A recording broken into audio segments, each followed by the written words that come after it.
Hello, and thank you for tuning in to the Stuff I Heard podcast. I'm your host, Joshua Peak, and this is Stuff I Heard.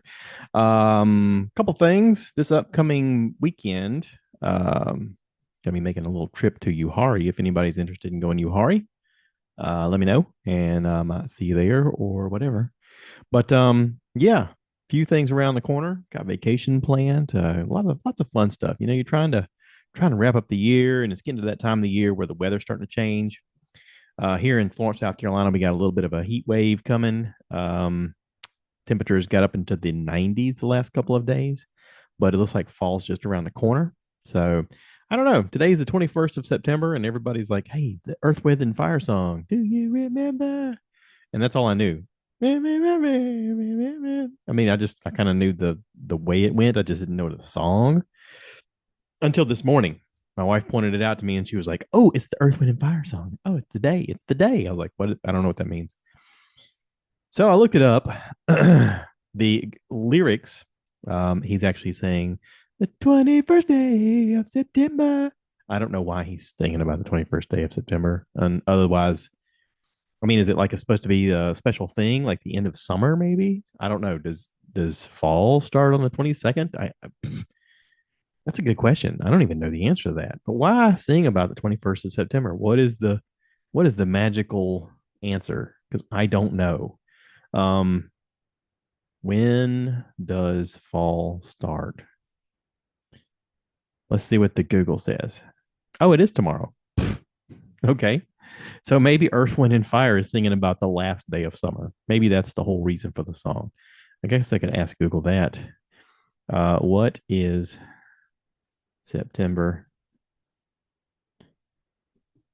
by Earth, Wind, and Fire about? Let's use the Googles, shall we? Use AI mode. Doom, doom, doom, doom, doom. Doom, doom, doom, doom. Doom, doom, doom, doom, doom. The specific lyrics are less important than the overall feeling, a point of emphasis by the co writer Allie Willis, who says Maurice White chose to keep the nonsensical Badia lyric because the groove is more important than the specific word. The significance of the 21st, he said for many years, he said there was no meaning behind the date. It was just chosen because it fit the song's melody. However, his wife, Marilyn, revealed that Willis in 2019 said that the 21st was due to the date of their son, their due date of their son. He had kept the secret. He had kept the secret from almost everyone. Oh, well, that's sweet. How about that? How about that? That's pretty cool, man. Okay. So see, I thought it was like a celebration of saying like this is the end of the summer and I'm gonna sing about the 21st day of September. How about that? That was my Earth, Wind, and Fire impression. That's why I'm wearing the glasses so I could look all groovy like I'm in a 70s band. You know what I mean? Yeah, man. Yeah. Speaking of bands, this past week, we happened to catch a local band out of Hartsville, South Carolina, playing at Local Motive Brewing here in Florence. Here in Florence, Local Motive is a local brewery that's attached behind an area where there's Buddy Burger and there's also Naturally Outdoors and there's lots of parking and there's the Bean Bar and there's an ice cream shop and there's all kinds of cool stuff there. The one thing they don't have is enough parking because the place is really popular. They have a huge outdoor area where kids are playing, and this Friday was no different. The weather was nice; it was very nice. It was hotter during the day, but as we approached and the band was about ready to start around 7, the temperature had dropped down to, the comfortable low 80s, and kids were out there playing with balls and just running around and having a good time. And there was a cornhole game going on with a bunch of people playing and food and some beer and whatnot. And yeah, a lot of fun. Anyway, they had a local band called Two Hicks in a Box. And I thought, okay, well, is that going to be bluegrass? I don't know what that is. But they actually came out and they sang, 60s, 70s, 80s, 90s, and today hits. And they were great. It's just two guys. I found out later that one of the guys' last name is Hicks. So probably both of the last names Hicks. That's why they're called Two Hicks in a Box. Um, the box, I guess, is because he's playing the drum on a box. Why wouldn't it be two Hicks on a box? Oh, anyway, whatever. I don't know the meaning behind it. It's a local band, whatever. They're great. We've heard a few bands out there. There's been um, yacht rock group that's come out there. There was a reggae group that played out there, and then we also heard a Jimmy Buffett guy come out and do his thing. This band was probably one of our favorites. They played a lot of good hits. They were really talented. Um, just sang well, entertained the crowd well, uh, did requests. I mean, they were just a lot of fun. So, yeah, if you ever get a chance to check out Two Hicks in a Box, they're on Facebook if you need to find them. But check them out. Yeah, I think you'll have a good time listening to them. I did. Um, we also yesterday decided to go check out a new Italian deli that opened up here in Florence called Positano, Positano, Positano Italian Deli. I'm probably not saying that correctly. Positano Italian Specialties. It was a New York style deli. They just opened up on Second Loop Road next to Tubbs, in that little shopping center right next to Tubbs.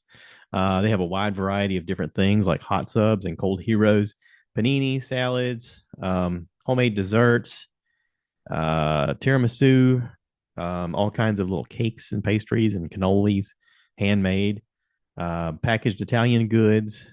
They have some pre-made stuff like some lasagna and meatballs and stuff like that you could take home and just put it in the freezer and then heat up later on. Um, it's just fantastic. We went by there yesterday. Apparently, it's a family that runs it, and walking in the door reminded us a lot of being either in New York or Chicago with an Italian deli kind of feel.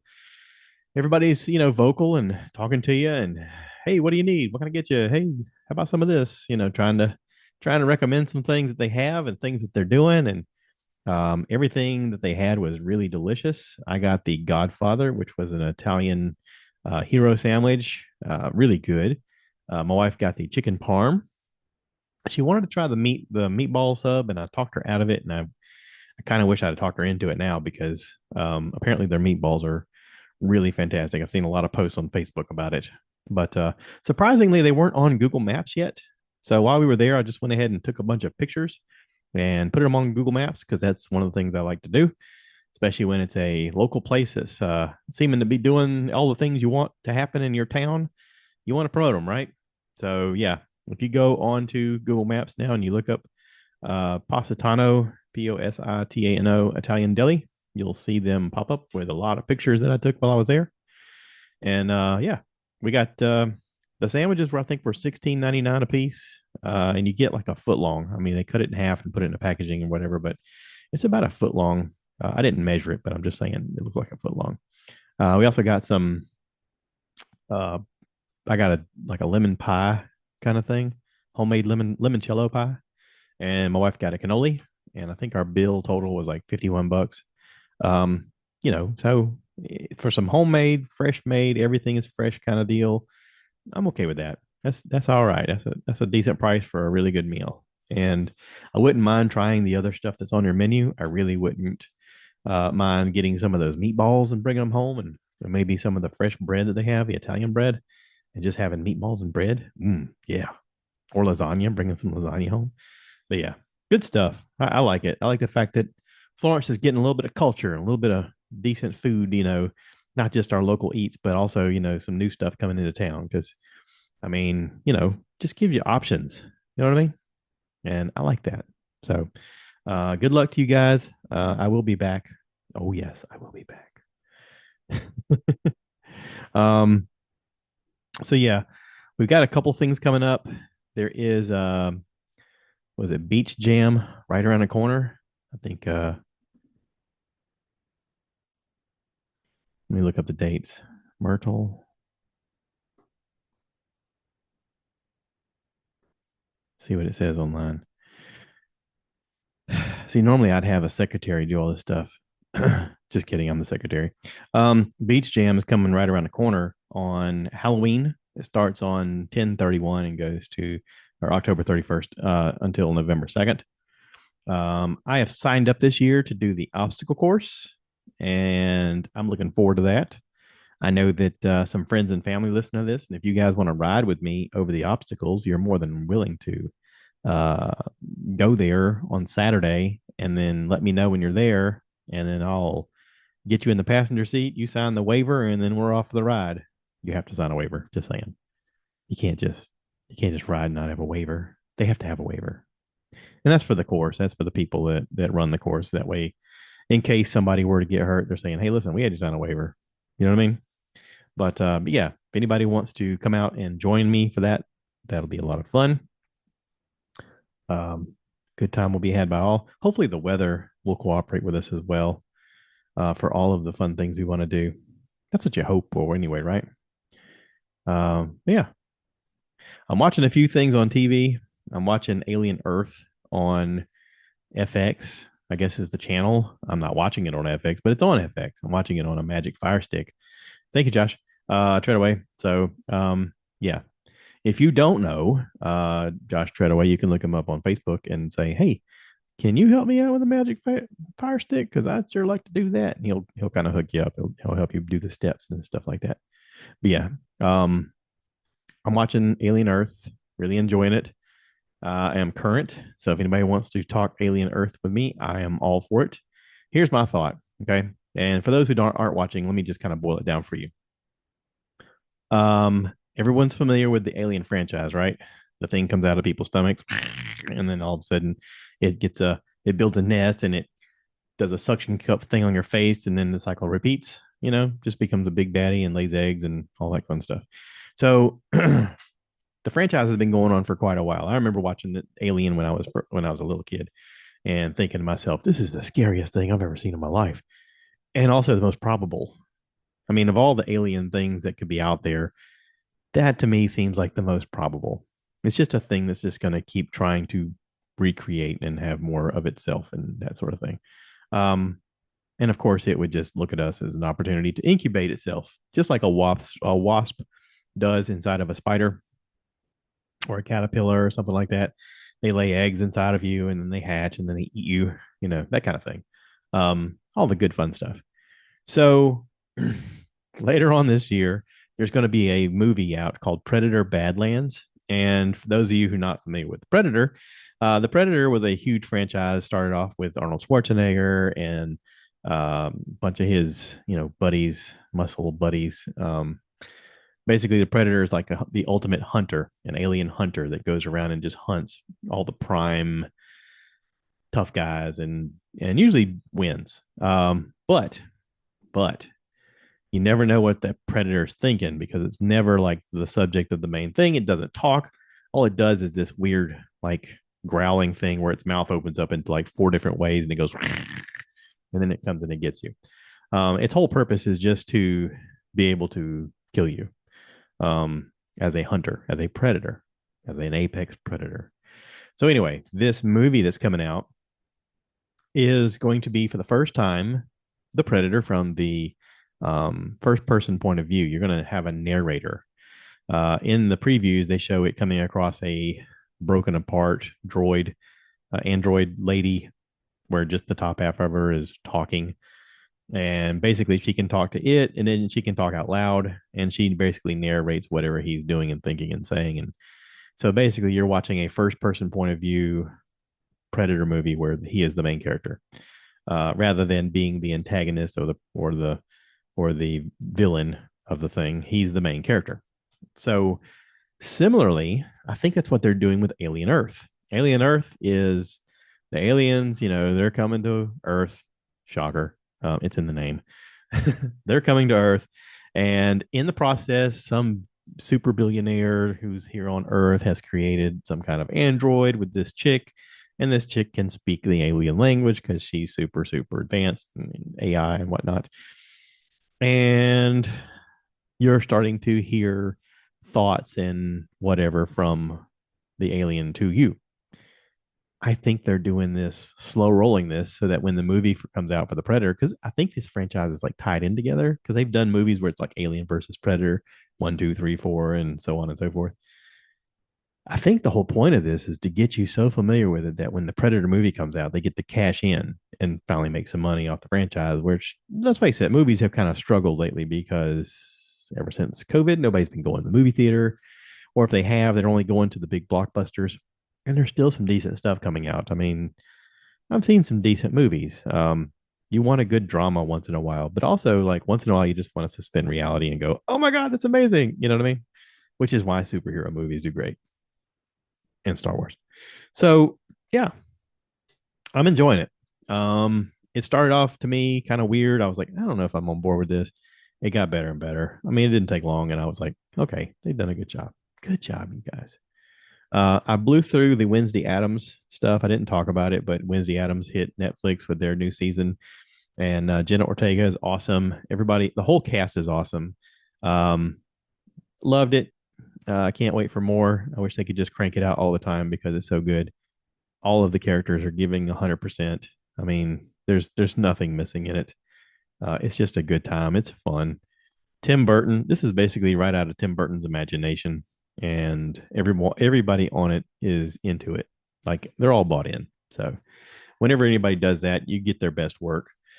I did watch a foreign film on Netflix. Again, this is stuff I heard, so you can say, "Yeah, I heard this is okay." I watched this crazy film called The Brick, or it's called just called Brick, and it popped up on my Netflix feed and saying you may like this, and I was like, all right, we'll see. Um, People are in a house and they go to leave a room, and all of a sudden this brick just appears over their door and they can't leave. And then they open the windows and the brick is there, and it's like this black looking brick, and it's weird because it has like magnetic qualities in parts, and then there's like nanotechnology in it too, and it becomes a boiled down version of what would happen if everything suddenly made us our worst selves. Um, I gotta say, I actually enjoyed the movie. It was dark, but it was entertaining. I mean, no matter what else, it was entertaining. So yeah, I don't know how to recommend it though. Hmm. What would I recommend? I would recommend this week. I would recommend Wednesday Adams. Watching Wednesday season 2. Yeah, and if you're into sci-fi, check out Alien Earth. Yeah, that's it. That's all I got. Um, I haven't listened to many podcasts lately.